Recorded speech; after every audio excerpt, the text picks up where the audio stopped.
Allô à toi, j'espère que ça va bien aujourd'hui. Moi, je suis en pleine forme. Je relève d'une blessure, à ma main et aujourd'hui, c'est ma meilleure journée jusqu'à maintenant et j'ai envie qu'on rie un peu de nous, qu'on parle un peu d'anecdotes, qui nous est arrivées. Je suis certaine que tu en as aussi. En tout cas, si tu en as pas, tu es vraiment chanceux, tu es vraiment chanceuse parce que moi, j'en ai tout plein. Je vais t'en raconter, 1 ou 2 aujourd'hui, mais je pense que des situations gênantes, comme celle de ma main, où je me suis vraiment écroulée, sur le sol. Mon chien m'a fait une jambette, puis je me suis renversé les doigts à l'envers la semaine dernière. Donc, situation gênante, mais qui nous amène à, apprendre quelque chose, soit comprendre des messages ou apprendre quelque chose sur nous. Donc, aujourd'hui, c'est ça que j'ai envie de te parler. En commençant par, une tranche de vie, alors que j'étais jeune, vers peut-être 5-6 ans, j'ai commencé moi à faire de la gymnastique. Avant ça, je faisais du ballet, puis là, ben, la gymnastique, est venue à moi, puis j'ai fait ça pendant une dizaine d'années. Gymnaste, j'étais pas, la meilleure, j'étais pas, la championne, mais je vais dire, bon, j'étais pas la meilleure des pas bonnes, mais disons que j'étais la moins bonne des meilleures. On va dire ça comme ça. Hem, donc j'ai performé pendant, une dizaine d'années à faire de la gymnastique. Je me souviens d'ailleurs d'un appel que j'ai eu, de l'école de gymnastique, ça s'appelait Gymnasco à Alma et j'étais toute jeune, là, je sais pas, je devais avoir peut-être 7-8 ans, puis là, ils me disent, «Écoute Vicky, on aimerait t'inviter à te joindre au groupe des intermédiaires. Est-ce que tu serais intéressée?» Moi, je venais juste de commencer, puis bon, j'avais quand même un certain potentiel. Et là, folle de joie, j'ai accepté, systématiquement sur le champ, c'est ce que je souhaitais. Puis bon, j'ai joint, l'équipe, compétitive, puis j'ai fait ça pendant une dizaine d'années. Jusqu'à environ peut-être 16 ans, alors que j'étais à l'école secondaire, où j'ai pris une grosse poussée de croissance là, de 15 à 16 ans. Moi, c'est là vraiment que ça s'est passé. J'étais pas grande, puis, je suis devenue grande, en l'espace d'un an. Donc j'ai perdu mes repères spatiaux, au même moment, ben, les hormones, les garçons, donc j'ai perdu un peu le focus de la gymnastique, puis j'ai commencé à sortir un peu plus, puis à faire un peu plus la fête et cetera et cetera. Je te reparlerai de cette tranche de vie-là, un jour, mais tout ça pour dire que quand je suis arrivée à Québec en 95, là, je suis venue faire mes études, puis, le temps de trouver bon, faire mes études, commencer à travailler. Je devais avoir à peu près 25 ans au moment où je travaille à la Jeune Chambre de commerce. Puis là, il y a, la réceptionniste Danielle, qui avait 2 filles qui étaient à l'École de cirque de Québec. Puis, elle me parle de trapèze volant. Puis je dis: «Ah écoute Danielle, moi j'ai toujours rêvé de faire du trapèze volant».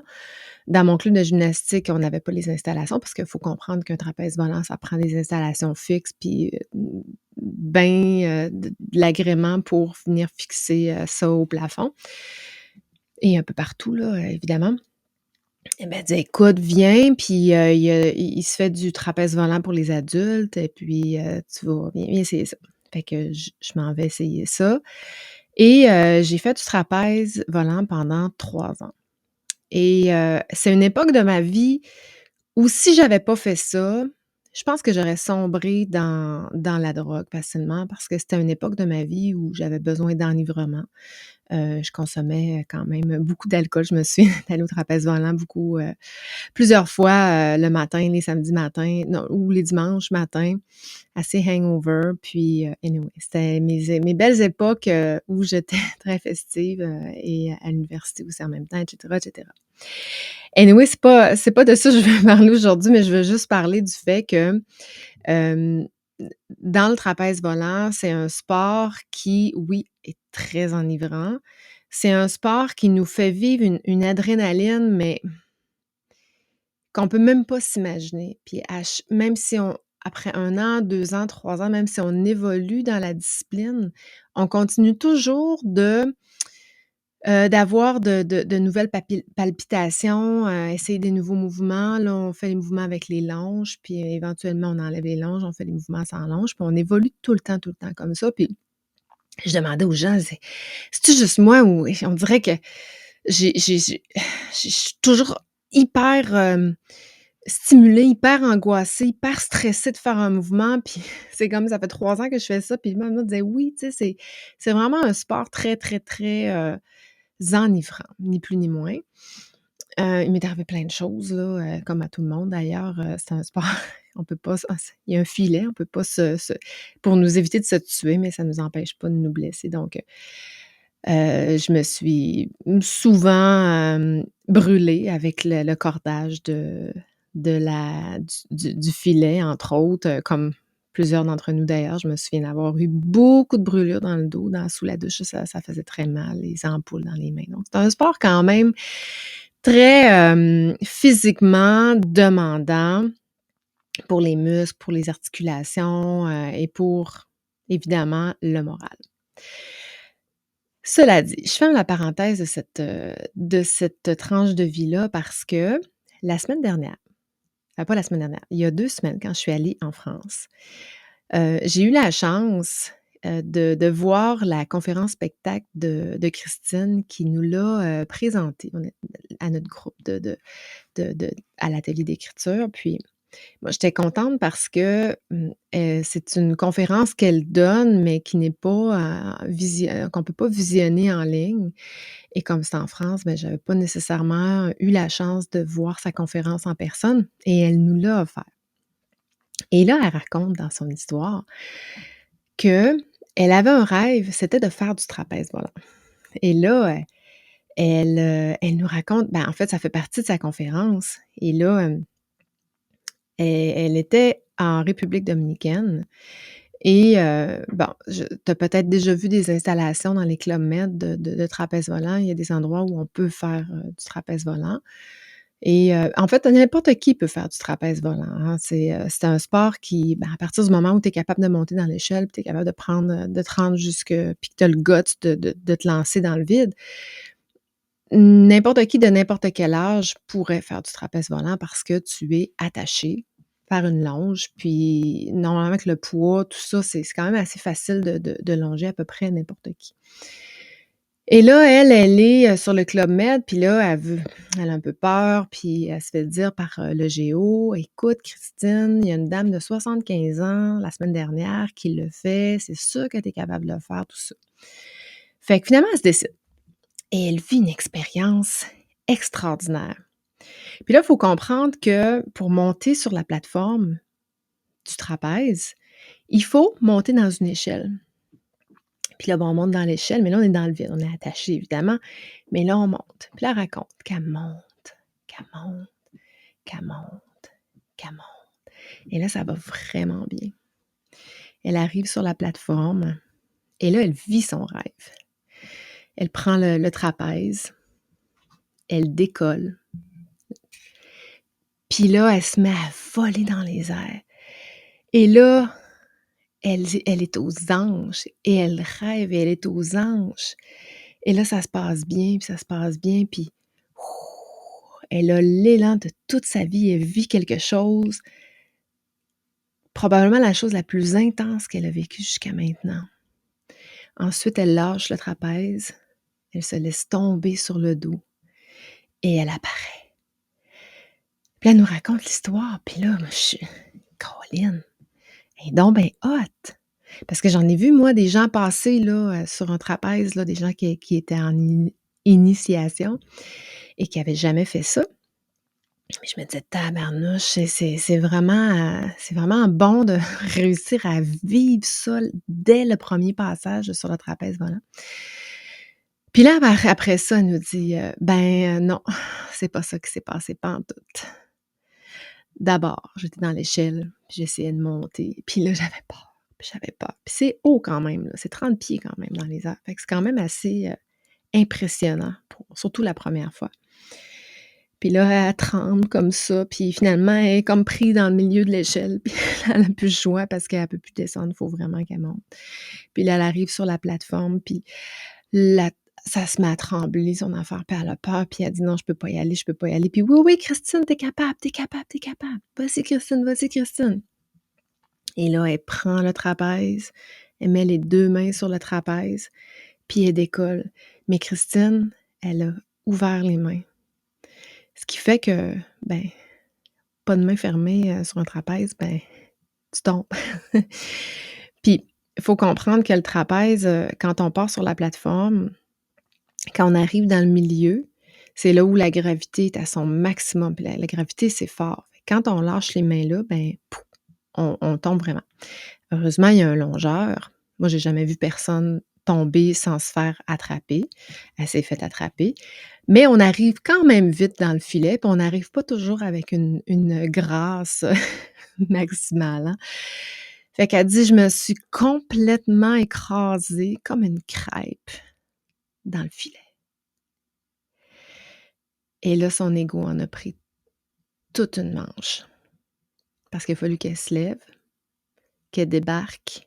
Puis je sais pas comment c'était dans les Club Med, mais nous, à Québec, il faut vraiment débarquer, par le filet. Fait que tu te laisses tomber comme ça, puis tu fais comme une pirouette pour te pendre comme ça, puis, te lâcher dans le vide pour finalement, retomber sur tes pieds. Probablement qu'il y avait une plateforme, je sais pas trop, j'ai pas vraiment posé la question là-dessus, mais elle dit: «Après ça, je me promenais, elle dit: «Une chance qu'il restait juste deux jours au voyage», parce qu'elle dit: «Je me promenais comme ça, puis je voulais plus regarder personne», puis elle était sans connaissance, elle était fâchée après le géo qui l'avait forcée à faire ça, puis, elle son ego a été très, très, très heurté. Et ben, elle est restée là-dessus, puis elle a plus jamais fait de trapèze volant. Une discipline qui est un rêve. Donc elle est restée sous une mauvaise note. Ce qui m'amène à te raconter mon histoire de plongée sous-marine. On est dans les sports aujourd'hui. Puis tu vas comprendre pourquoi, parce que, quand on vit des épreuves comme ça, il faut savoir se relever et il faut savoir apprendre, surtout de ça. Et ce que j'ai réalisé à travers l'histoire que je vais te raconter, c'est que c'est pas quand on est dans les profondeurs, ni encore quand on est dans les airs, qu'on fait nos apprentissages. C'est quand on revient à la surface. C'est là qu'il faut décanter tout ça et comprendre qu'est-ce qui vient de se passer. Mon expérience de plongée sous-marine, moi, j'ai fait mon cours de plongée sous-marine 2019. Bon, j'ai fait un voyage, en fait, j'ai fait 2 fois la plongée, en Amérique du Sud, avec mon amie Barbara. Et avec la pandémie, tout ça, on devait aller au Portugal, faire un voyage au Portugal, faire de la plongée là-bas. Puis finalement, avec la pandémie, ça a tombé à l'eau. Puis on s'est dit: «Ben, on a nos cartes, du Québec, donc on va pouvoir plonger au Québec». Mais là, il faut comprendre que bon, si tu plonges, les gens qui plongent vont comprendre que plonger dans une eau douce versus dans une eau salée, c'est absolument pas la même chose. Et là, on s'en va à Tadoussac, aux Escoumins. Paraît-il que c'est l'endroit de prédilection au Québec pour plonger des oursins, puis c'est magnifique tout ça. Mais c'est des eaux froides aussi. Je pense que notre eau était à 10 degrés. On était chanceux, c'était quand même assez chaud quand on est allé, 10 ou 12 degrés. Et là, on arrive, il fait ça en plein mois de juillet, puis là, on sortait la première fois où on a pu sortir, de la pandémie, puis commencer à faire des activités, puis à louer des hôtels, puis bon, à faire des choses. Puis on arrive, il fait super beau, canicule à Québec. On se dit: «Waouh, ça va être extraordinaire faire de la plongée». Puis là, plus on avance vers Tadoussac, plus c'est nuageux, plus c'est venteux. Puis là, on va dîner avant de faire notre plongée, puis il fait froid, puis on se dit: «Ben» puis il y a de la vague, puis on est sur le bord de l'eau, puis on se dit: D'après moi, on ne pourra pas vraiment faire notre plongée, puis il va peut-être falloir faire penser à un plan B». Et là, on arrive à l'école de plongée, on rencontre notre dive master qui, nous dit: «Oui, oui, pas de problème». C'était une Française, elle venait d'arriver, c'était sa deuxième saison, au Québec comme dive master. «Oui, oui, oui, pas de problème, on peut plonger», tout ça. Et là, il y a sa collègue, qui qui appelle, puis là, elle se dit: «Ah, c'est-tu des bonnes conditions?» Sa collègue, a dit: «Non, moi, pas du tout, je ne plonge pas avec, une température comme ça parce que c'est dangereux». Puis elle a dit: «Ah non, non, non, nous autres, on va plonger quand même». Et elle nous amène, faire la plongée. Et là, moi, je suis habituée de plonger dans le sud alors que tu as un capitaine de bateau qui t'aide à rentrer dans l'eau, à sortir de l'eau. Si ça se trouve, il t'aide à ajuster ta bonbonne, à mettre ton équipement. Tu sais, c'est comme tu comme une princesse dans le fond qui se fait aider de tous côtés. Et là, on a notre notre dive master qui nous donne l'équipement, il me donne une bonbonne, mais vraiment lourde. Puis là, on doit marcher sur à peu près, 300 m avec un équipement quand même assez lourd. J'ai à peu près 60 livres, si c'est pas plus, sur le dos, à marcher puis à enjamber rendu en bas des grosses, grosses roches avec des fissures. Donc il faut vraiment que j'enjambe pour pas, parce qu'il faut que je passe par-dessus la fissure. J'ai pas nécessairement une shape très forte. Alors, on réussit tant bien que mal à se rendre, jusqu'à l'eau. Et là, rendue dans l'eau, j'essaie de rentrer dans l'eau. Puis là, elle nous avait comme expliqué plein de choses, puis ça allait vite, puis ça faisait, plus de 6 mois qu'on n'avait pas plongé. C'était un peu le stress, bon, tout ça. Fait que on dirait que je comprenais pas qu'est-ce qu'elle me disait. Ça faisait puis ça me mélangeait. Puis on dirait que ça me défaisait tout ce que je connaissais, la façon qu'elle nous l'avait expliqué. Pas parce qu'elle était pas bonne, c'est juste que moi, j'étais pas dans cette compréhension-là. Et là, elle nous explique comment rentrer dans l'eau, mais moi, je suis pas capable de rentrer dans l'eau, ça y va pas. Parce que plonger avec un wetsuit et un drysuit, c'est pas la même chose. On avait quand même, du lestage, mais pas suffisamment pour être capable. Ça m'a tout pris pour être en mesure de plonger dans l'eau, pour descendre dans l'eau. Une fois qu'on y est, ça va bien. Et là, je suis prise d'une panique. Puis là, je comprends plus qu'est-ce qui se passe. Puis là, il faut juste que je respire, puis que je reprenne un peu le contrôle de ma respiration. Puis là, je suis stressée parce que j'ai elle puis mon amie qui sont déjà là, qui, elles, ont pas eu de mal à descendre dans l'eau. Puis moi, je suis en panique, puis j'essaie de me dépêcher pour pas qu'elles m'attendent. Mais eux autres sont pas stressés.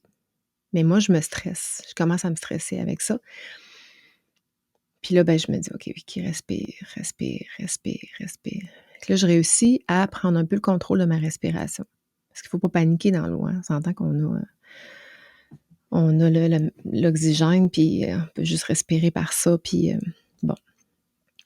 Fait que là, on continue de descendre. Elle nous amène à 60 pieds, qui est notre profondeur, sécuritaire encore pour notre niveau.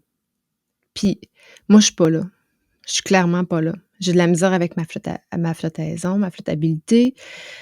Là, j'ai juste des images en ce moment, là. J'ai vraiment pas apprécié ma plongée, mais elle nous montrait des micros petites affaires sur les parois. C'était beau, mais pas pour quelqu'un qui était en panique. C'était comme beaucoup trop petit pour mon admiration que j'avais envie d'avoir. J'avais juste besoin de reprendre le contrôle puis de respirer. Et là, on a fait un petit bout. Puis là, ben, étant donné que je respire stressée, je me vide d'air quand même assez rapidement. Puis moi, je le vois dans mon air, mais elle nous demande pas l'air, elle nous demande pas, puis là, elle était pas trop consciente que moi, je vivais pas un bon moment à ce moment-là. Et là, je me souviens plus, elle avait dit: «Dégonfle, pèse dessus, regonfle». Ça m'avait tout mélangé. J'avais vraiment oublié toutes les notions de plongée que j'avais, acquises jusqu'à maintenant.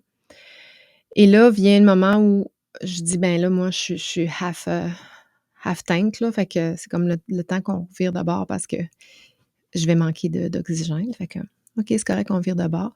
Puis là, je me mets à perdre ma flottaison, puis là, je sais plus qu'est-ce qui s'est passé, mais je savais plus si je devais mettre de l'air, enlever de l'air. Là, je suis dans l'eau douce, c'est quoi, là? J'étais toute mélangée. Puis je me sentais vraiment comme Goofy. Je comprenais rien. Puis là, j'étais vraiment comme Goofy qui avait plus aucun signe d'intelligence. Puis là, évidemment, j'ai fait la mauvaise manœuvre. J'ai gonflé ma veste, mais beaucoup trop, ce qui fait que j'ai popé à la surface.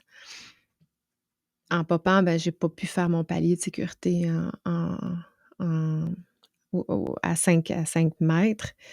Ce qui est pas si grave en soi parce qu'on le fait, mais en même temps, on n'est pas assez en profondeur, tu sais, pour dire que ça va avoir un impact sur la santé, sur nos cellules et tout ça. Mais je me suis retrouvée à la surface, dans une eau qui était très, très agitée. Encore une fois, j'oublie la sécurité. Normalement, quand on arrive à la surface, on gonfle la veste. Là, j'ai pas gonflé ma veste. Ce qui fait que j'avais une demi-flottaison. J'étais comme égouvée, je comprenais pas ce qui venait de se passer. Puis là, je me trouvais tellement niaiseuse, mais tellement niaiseuse que j'avais la honte dans toutes mes cellules. Et là, il fallait sortir de l'eau. Mais là, il faut comprendre que la mer, elle s'est pas calmée. La mer, elle s'est... En fait, c'est pas la mer, c'est le fleuve, mais s'est agitée encore plus. Et là, il faut sortir par les parois rocheuses, mais avec une vague qui frappe. Et là, moi, j'ai 60-70 livres sur le dos. Je suis pas plus forte. Mais là, je viens de vivre une expérience qui est assez traumatisante, donc je suis très, très, très stressée.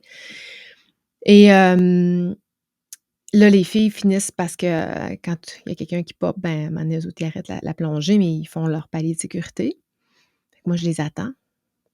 Puis là, je suis toute seule, puis j'ai même pas souvenir. J'ai l'impression que ça s'est passé en 30 secondes, mais j'ai dû être au moins 5 minutes, toute seule à la surface.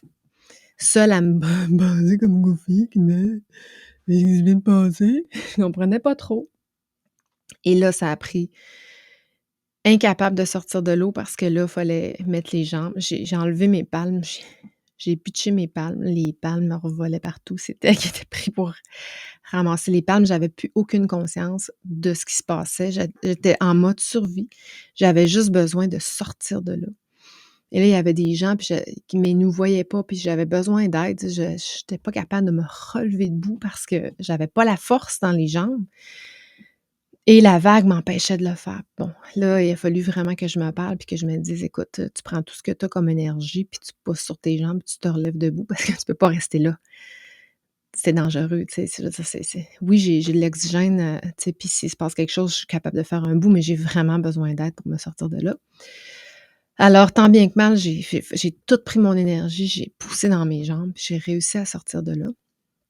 Mais là, j'étais aucune aide pour personne. J'étais incapable de réaliser que c'était dû pour j'avais pas la force d'aider Barbara non plus à sortir de l'eau. Ça a été un peu plus facile pour elle. Elle avait pas le même état que moi. Ça s'est quand même bien passé pour elle. Et là, je les ai pas attendues. La fille, elle me dit: «Ben écoute, retourne à l'école». Puis là, j'ai eu l'impression de marcher 2 kilomètres. C'était interminable. J'avais plus d'énergie, j'avais plus de force, puis je me sentais comme un goofy comme ça qui se promenait puis qui comprenait pas qu'est-ce qui s'était passé. J'étais pas capable de d'enlever tout ça. Je me suis assise, puis là, j'ai attendu, puis j'étais morte de honte. J'avais la honte qui j'avais tellement hâte de partir de là. J'étais complètement déstabilisée de tout. Là, je suis embarquée dans la voiture, c'est Barbara qui conduisait et on s'est rendus jusqu'à l'hôtel. Puis là, j'ai dit: «Écoute Barbara, c'est pas vrai que je viens de vivre cette expérience-là sans en retirer quelque chose. Faut vraiment que je le décante. Faut que je le décante, faut que je le décante». Puis c'est ça que vraiment que je sentais, que j'avais besoin de comprendre qu'est-ce qui venait de se passer. Et j'ai réalisé à ce moment-là que j'allais pas bien dans la vie. En général, j'avais énormément d'anxiété.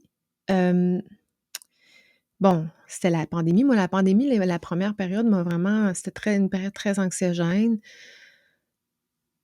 et j'avais du mal à focusser, j'avais du mal à être présente à ce qui se passait. Fait que ça m'a permis de comprendre que j'allais pas bien, j'étais pas en état de plongée.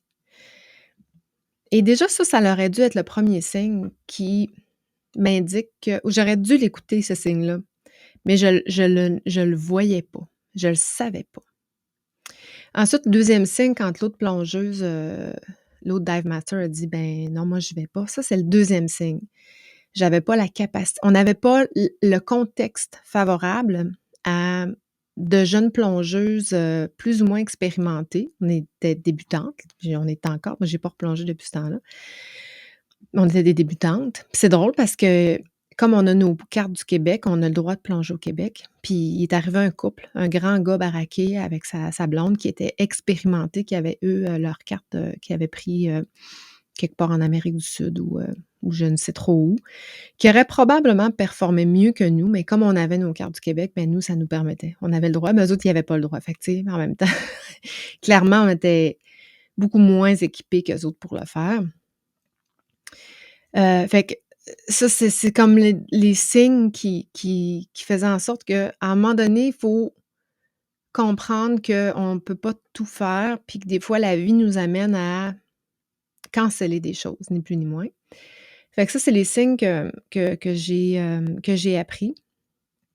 J'ai appris aussi, j'en ai pas voulu à la Dive Master, mais j'ai appris aussi que quand on est en position de coaching, quand on est en position d'aider les gens,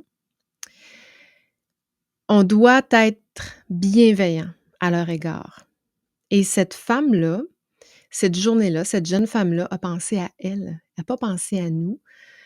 Parce que c'était ses premières plongées, elle aussi. Elle venait juste d'arriver au Québec pour sa 2e saison et je pense qu'elle voulait un peu épater la galerie et elle nous a mises en danger, mais elle s'est mise aussi en danger parce que, à ce moment-là, elle avait pas le droit de nous toucher. Fait qu'elle pouvait pas nous aider physiquement à soit nous pousser ou tout ça, puis elle a respecté ça même dans l'eau alors que là, on s'entend que rendu dans l'eau, je veux dire, tu es en mode survie, oublie les règles.